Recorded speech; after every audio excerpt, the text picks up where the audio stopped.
Hello everyone, good evening to all of you. Welcome to MBGS Excellent Academy.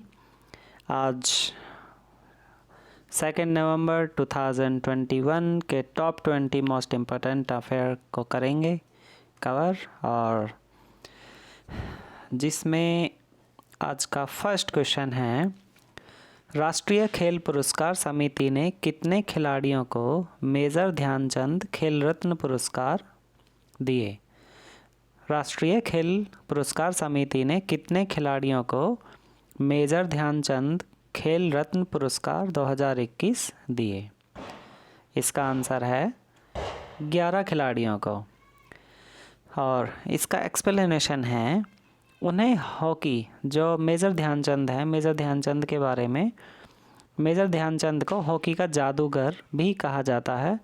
उन्होंने अपने खेल जीवन में 1000 से अधिक गोल दागे। जब वो मैदान में खेलने को उतरते थे तो गेंद मानो उनकी हॉकी स्टिक से चिपक सी जाती थी। उन्हें 1956 में भारत के प्रतिष्ठित नागरिक सम्मान पद्म भूषण से सम्मानित किया गया था। क्वेश्चन 2, भारत ने कितने किलोमीटर रेंज की अग्नि 5 मिसाइल का सफल परीक्षण किया? भारत ने कितने किलोमीटर रेंज की अग्नि 5 मिसाइल का सफल परीक्षण किया? और इसका आंसर है 5000 किलोमीटर रेंज की। अग्नि 5 के बारे में कुछ जानकारी। अग्नि 5 मिसाइल हथियार ले जाने में भी सक्षम होगी। यह defence research and development organisation DRDO ने इस सीरीज़ की मिसाइलें तैयार की हैं, जिसमें अग्नि 5 सबसे आधुनिक मिसाइल है। यह मिसाइल 17 मीटर ऊंची है, जिसका व्यास 2 मीटर है। मिसाइल का वज़न 50 टन है और यह 1.5 टन तक परमाणु हथियार ले जाने की क्षमता रखती है। Question 3, Indo Pacific regional dialogue 2021 कार्यक्रम कब आयोजित कराया गया? इंडो पैसिफिक रीजनल डायलॉग 2021 कार्यक्रम कब आयोजित कराया गया? इसका आंसर है 27 से 29 अक्टूबर को। क्वेश्चन 4, डिफेंस एक्सपो 2021 के राजदूतों के राउंड टेबल बैठक की अध्यक्षता किसने की? डिफेंस एक्सपो 2002 के राजदूतों के राउंड टेबल बैठक की अध्यक्षता किसने की? आंसर है राजनाथ सिंह ने। अब डिफेंस एक्सपो के बारे में, इसमें सभी तकनीकों को एक छत के नीचे लाना है।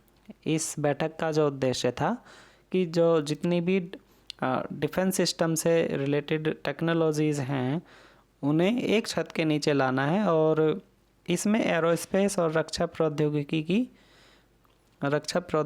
के लिए भी भरपूर अवसर प्रदान होंगे। क्वेश्चन 5, केंद्र सरकार ने किस राज्य में शहरी गतिशीलता का समर्थन करने के लिए ADB के साथ $4.5 मिलियन का ऋण समझौता किया? केंद्र सरकार ने किस राज्य में शहरी गतिशीलता का समर्थन करने के लिए ADB के साथ $4.5 मिलियन का ऋण समझौता किया? इसका आंसर है मिजोरम के साथ।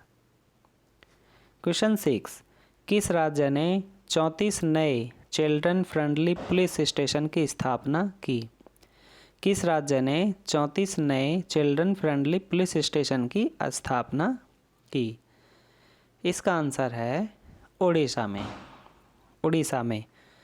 अब कुछ जानकारी चाइल्ड फ्रेंडली पुलिस स्टेशन के बारे में। यह चाइल्ड फ्रेंडली पुलिस स्टेशन ज़रूरतमंद बच्चों के पुनर्वास में निवारक दृष्टिकोण प्रदान करेगा। इसमें बच्चों के लिए डिज़ाइन किया गया कमरा है, जहां वे मामलों की रिपोर्ट करने के लिए पुलिस स्टेशन आ सकते हैं। चाइल्ड फ्रेंडली पुलिस स्टेशन का मुख्य उद्देश्य एक ऐसा वातावरण तैयार करना है जो बच्चों को बिना किसी डर के मामलों और अपराधों को रिपोर्ट करने में सक्षम बनाएगा। यह उन बच्चों की भी मदद करेगा जिन्होंने अपराध किए हैं। ऐसा इसलिए है क्योंकि चाइल्ड फ्रेंडली पुलिस स्टेशन यह सुनिश्चित करेगा कि आसपास के समुदायों में आदतन आपराधिक गतिविधियों में शामिल न हो। दूसरी ओर ये अपराधी अपराध को रोकने में पुलिस की मदद करेंगे। The hope for children foundation police को चाइल्ड फ्रेंडली मैकेनिज्म पर प्रशिक्षित करेगी।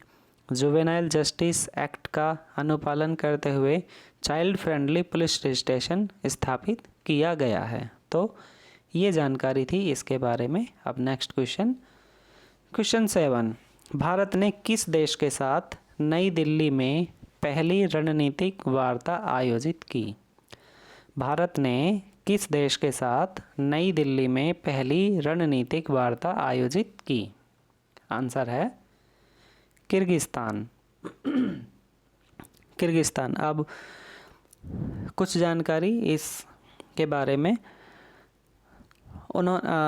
इस वार्ता में कहा गया कि दोनों पक्षों ने अफ़गानिस्तान के विशेष संदर्भ में दोनों देशों के सामने आने वाले खतरों और चुनौतियों के साथ साथ क्षेत्रीय सुरक्षा वातावरण पर चर्चा की। अधिकारियों ने कहा कि दोनों पक्षों ने इन मामलों पर विचारों की समानता का स्वागत किया है और संबंधित निकायों के बीच द्विपक्षीय सुरक्षा सहयोग बढ़ाने के कदमों पर सहमति व्यक्त की, जिसमें आतंकवाद का मुकाबला करने के लिए कट्टरपंथ का मुकाबला करने, नशीले पदार्थों पर नियंत्रण और रक्षा सहयोग शामिल हैं।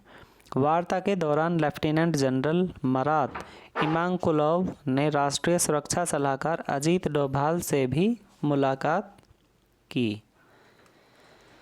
क्वेश्चन 8, कोटक महिंद्रा बैंक ने का-चिग क्रेडिट कार्ड लॉन्च करने के लिए किसके साथ समझौता किया?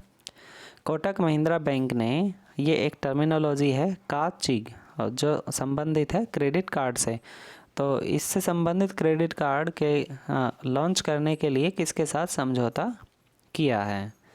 आंसर है इंडिगो के साथ। क्वेश्चन 9, नागरिक उड्डयन मंत्रालय ने किसानों की सहायता के लिए किस योजना की शुरुआत की? नागरिक उड्डयन मंत्रालय ने किसानों की सहायता के लिए किस योजना की शुरुआत की? आंसर है कृषि उड़ान 2.0। कृषि उड़ान 2.0। अब कृषि उड़ान 2.0 के बारे में कुछ जानकारी। यह नई कृषि उड़ान 2.0 योजना पहाड़ी क्षेत्रों, पूर्वोत्तर राज्यों और आदिवासी क्षेत्रों से खराब होने वाले खाद्य उत्पादों के परिवहन पर ध्यान केंद्रित करेगी। इसके तहत कृषि उत्पादों के परिवहन में किसानों की सहायता के लिए उत्तर पूर्व पहाड़ी और आदिवासी क्षेत्रों के हवाई अड्डों में कार्गो से संबंधित इंफ्रास्ट्रक्चर का निर्माण कराया जाएगा। क्वेश्चन 10, खुले में शौच मुक्त होने वाला देश का पहला राज्य कौन सा बना? खुले में शौच मुक्त होने वाला देश का पहला राज्य कौन सा बना? आंसर है गोवा। क्वेश्चन 11, किसने ग्रीन डे अहेड मार्केट का शुभारंभ किया? किसने ग्रीन डे अहेड मार्केट का शुभारंभ किया? आंसर है R K. Singh. R K. Singh. Question 12, किस मंत्रालय ने संभव राष्ट्रीय स्तर का जागरूकता कार्यक्रम आयोजित किया? किस मंत्रालय ने संभव राष्ट्रीय स्तर का जागरूकता कार्यक्रम आयोजित किया? इसका आंसर है एमएसएमई मंत्रालय। एमएसएमई मंत्रालय। अब एमएसएमई के बारे में कुछ जानकारी। एमएसएमई इसका एक्सप्लेनेशन है micro small and medium enterprises development act, और यह बनाया गया था 2006 में, जो मूल रूप से बड़े उद्योगों और बहुराष्ट्रीय संगठनों पर डिपेंड करता है, जो कि छोटे से लेकर मध्यम उद्योगों को विकसित करने का पूर्ण रूप से कार्य करता है।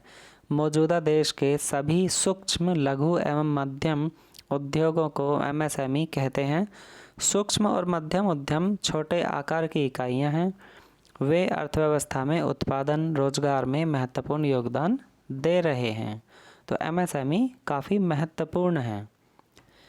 क्वेश्चन 13, भारतीय नौसेना का स्टेल्थ फ्रीगेट तुशील किस देश में लॉन्च किया गया? भारतीय नौसेना का स्टेल्थ फ्रीगेट तुशील किस देश में लॉन्च किया गया? आंसर है रूस। तुशील या फ्रीगेट के बारे में कुछ जानकारी।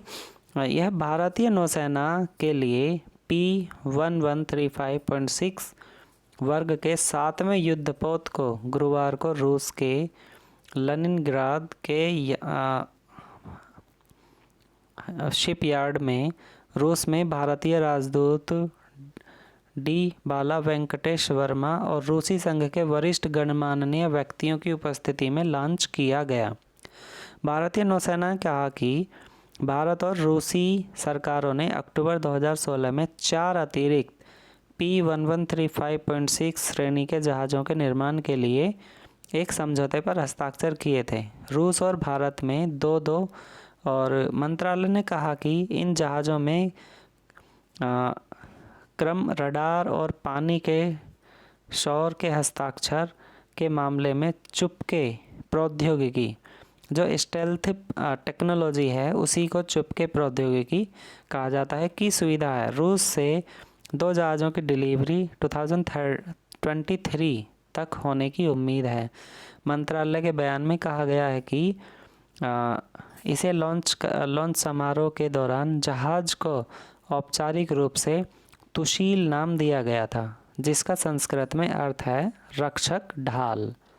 रक्षक ढाल। क्वेश्चन 14, किस राज्य में 2 दिवसीय एप्पल फेस्टिवल 2021 का उद्घाटन किया गया? किस राज्य में 2 दिवसीय एप्पल फेस्टिवल 2021 का उद्घाटन किया गया? आंसर है जम्मू कश्मीर। एप्पल फेस्टिवल, जिसका उद्देश्य सेब उत्पादकों को सीधा लाभ देना है। सेब और कश्मीर एक दूसरे के पर्याय हैं। इस महोत्सव से किसानों की आमदनी बढ़ेगी, इसकी उम्मीद है। और सेब महोत्सव की इस पहल से सेब उत्पादक काफ़ी खुश हैं। मतलब इस पहल से सेब उत्पादक काफ़ी खुश हैं और जिससे किसानों की आमदनी बढ़ाने में यह मील का पत्थर साबित होगा या फिर हो रहा है। क्वेश्चन 15, किसने the changing wealth of nation 2021 report launch की? किसने the changing wealth of nation 2021 report launch की? आंसर है वर्ल्ड बैंक या फिर विश्व बैंक। विश्व बैंक का मुख्यालय जो है वो अमेरिका के वॉशिंगटन डीसी शहर में है। विश्व बैंक में 5 संस्थाएं शामिल हैं। 5 संस्थाओं के मिलने से विश्व बैंक का निर्माण होता है, जिसमें पहली संस्था है अंतर्राष्ट्रीय पुनर्निर्माण और विकास bank, international bank for reconstruction development IBRD। दूसरा है अंतर्राष्ट्रीय विकास संघ, international development association ADA। Number 3 अंतर्राष्ट्रीय वित्त निगम, international finance corporation IMF। Number 4 बहुपक्षीय निवेश प्रत्याभूति agency, multilateral investment guarantee agency MIGA। और लास्ट है 5th वन, निवेश संबंधी विवादों के निपटान का अंतर्राष्ट्रीय केंद्र, international centre for settlement of investment disputes ICSID। इनमें से IBRD को विश्व बैंक कहा जाता है मुख्य रूप से, और वर्तमान में 180 देश इस संस्था के सदस्य हैं। विश्व बैंक के सदस्य बनने के लिए उसे IMF का सदस्य होना भी ज़रूरी है। शुरुआत में विश्व बैंक निर्माण और बांध निर्माण और राजमार्गों के निर्माण जैसी विशिष्ट परियोजनाओं के लिए ऋण दिया करता था। उसके बाद विश्व बैंक केवल विकासशील देशों को ऋण देता है और विश्व बैंक नीति सुधार कार्यक्रमों और परियोजनाओं के लिए ऋण देता है। और अंतिम है, शुरुआत में विश्व बैंक बांध निर्माण और राजमार्गों के निर्माण जैसी विशिष्ट परियोजनाओं के लिए भी ऋण देता है। ये रिपीटेड लाइन है। क्वेश्चन 16, किस राज्य में विश्व का पहला FIFA for school program launch किया? किस राज्य में विश्व का पहला FIFA for school program launch किया गया? आंसर है ओडिशा। फीफा के बारे में, फीफा फुटबॉल के खेल से संबंधित सर्वोच्च शासी निकाय है जो फुटबॉल के अंतर्राष्ट्रीय शासी निकाय के रूप में कार्य करता है और यह एक गैर लाभकारी संगठन है और यह फुटबॉल के खेल से संबंधित कई उद्देश्यों को हमेशा पूरा करने में तत्पर रहता है। इनका उद्देश्य अंतर्राष्ट्रीय स्तर पर फुटबॉल को बढ़ाना है। यह प्रयास करता है कि पूरे विश्व में इस खेल के प्रति आकर्षण बढ़े और सुनिश्चित करना है कि यह खेल सभी के लिए आसानी से सुलभ हो और फुटबॉल के खेल में अखंडता और निष्पक्षता हमेशा बनी रहे। क्वेश्चन 17, एडलगिव हुरून इंडिया परोपकारी सूची 2021 में शीर्ष स्थान पर कौन रहे? एडलगिव हुरून इंडिया परोपकारी सूची 2021 में शीर्ष स्थान पर कौन रहे? आंसर है अजीम प्रेम जी। अजीम प्रेम जी। अब अजीम प्रेम जी के बारे में देश के सबसे, या फिर हुरून लिस्ट के बारे में, देश के सबसे अमीरों की लिस्ट खूब चर्चा में रहती है, लेकिन अपना पैसा लोगों की भलाई के लिए खर्च करने वालों में सबसे आगे रहने वालों की लिस्ट को इतनी अहमियत नहीं मिलती। देश में अमीरों की लिस्ट बनाने वाली हुरून हर साल हुरून इंडिया फिलैंथ्रोपी लिस्ट भी बनाती है जिसमें देश के टॉप परोपकारियों के नाम होते हैं। इस बार भी यह लिस्ट जारी हुई है। इसके मुताबिक देश के टॉप परोपकारियों में दिग्गज आईटी कंपनी विप्रो के फाउंडर अजीम प्रेम जी पहले नंबर पर हैं। वित्त वर्ष 2020-21 में उन्होंने 9,713 करोड़ रुपए दान किए हैं, यानी हर दिन 27 करोड़ रुपए। क्वेश्चन 18, किस शिक्षा बोर्ड ने स्कूलों में वीर गाथा प्रोजेक्ट लॉन्च किया? किस शिक्षा बोर्ड ने स्कूलों में वीर गाथा प्रोजेक्ट लॉन्च किया? आंसर है CBSE। वीर गाथा प्रोजेक्ट के बारे में कुछ बातें। CBSE वीर गाथा परियोजना 2021 केंद्रीय माध्यमिक शिक्षा बोर्ड ने गुरुवार 21 अक्टूबर 2021 को वीर गाथा परियोजना शुरू की। यह परियोजना आज़ादी का अमृतोत्सव के तहत है और CBSE ने कक्षा 3 से 12 के छात्रों को शामिल होने और बहादुरी का जश्न मनाने के लिए आमंत्रित किया है और सशस्त्र बल के अधिकारियों और कर्मियों का साहस। CBSE ने कहा कि संबद्ध स्कूल सशस्त्र बलों, अन्य बलों और नागरिकों के अधिकारियों, कर्मियों की बहादुरी और बलिदान का सम्मान करने के लिए अपनी परियोजनाओं को प्रस्तुत कर सकते हैं। बोर्ड ने ट्विटर पर इसकी जानकारी दी। CBSE ने ट्वीट किया कि वीर गाथा परियोजना शुरू है और ग्रेड 3 to 12 के छात्रों को हमारे सशस्त्र बल अधिकारियों और कर्मियों की वीरता और साहस में शामिल होने और जश्न मनाने के लिए आमंत्रित किया जाता है। क्वेश्चन 19, हिरोशिमा परमाणु बम हमले में जीवित बचे किस जापानी नागरिक का निधन हुआ?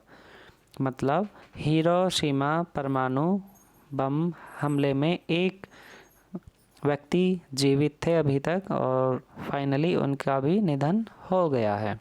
तो कौन है वो? इनका आंसर है सुनाओ त्सुबोई। 6 अगस्त 1945 को हिरोशिमा पर परमाणु बम गिराया गया था जिसमें सुनाओ त्सुबोई का निधन ये बचे थे और इनका निधन फिलहाल हो गया है। परमाणु हथियारों के खिलाफ एक प्रमुख जापानी प्रचारक थे जो दुनिया के पहले परमाणु बम हमले में बच गए थे और इनका जो निधन है 96 वर्ष की आयु में हो गया है। लगभग 1,40,000 लोग इस हमले में मारे गए थे। सुनाव त्सोबी ने अपना जीवन परमाणु हथियारों के उन्मूलन के लिए अभियान चलाने के लिए समर्पित कर दिया। उन्होंने अमेरिकी राष्ट्रपति के रूप में हिरोशिमा की ऐतिहासिक यात्रा पर बराक ओबामा से भी मुलाकात की थी। और आज का लास्ट क्वेश्चन है, निर्वाचन आयोग ने वोटर लिस्ट में नाम जोड़ने में सुधार के लिए किस एप्लीकेशन को लॉन्च किया? निर्वाचन आयोग ने वोटर लिस्ट में नाम जोड़ने में सुधार के लिए किस एप्लीकेशन को लॉन्च किया? आंसर है गरुड़।